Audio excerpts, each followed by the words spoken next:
Непознати кратци ноќеска ја исекле металната ограда во основното училиште Кирил и Методи во Кочани и однеле се што нашле во повеќето простории од училиштето.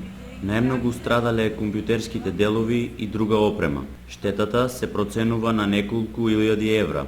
Ова е четврта кражба во ова училиште со голема материјална штета. Изминатата ноќ, односно изминатиот викенд, најверојатно во сабота вечерта и недела преку целиот ден е извршена повторна кражба во училиштето Свети Кирил и Методи.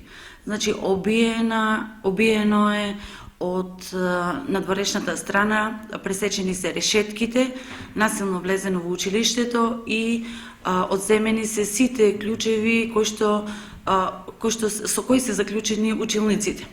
Во секоја училница е влезено, секаде каде што има компјутери, одземени се внатрешните делови. Се надеваме најмногу дека кратците ќе бидат фатени и ќе ни бидат вратени компјутерите кои што до сега беа одземени.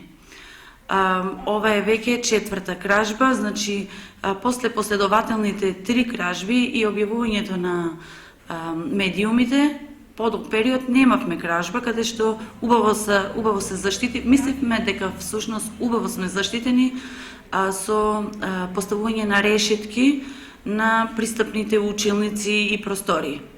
Се покажа дека и решетките не се предмети кои што ќе не заштитат од постојаните кражби.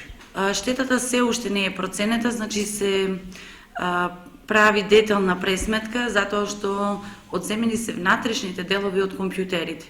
Значи секој компјутер си има различни делови со различна вредност, затоа што некои се со 12 приклучоци, некои со 24 или само 2 приклучока. Значи штетата по детално ќе ја скенираме, значи ќе ја забележиме. Штетата ќе ја надокнадат осигурителните компании, но сепак останува отворено прашањето кој да ги заштити училиштата од кратци и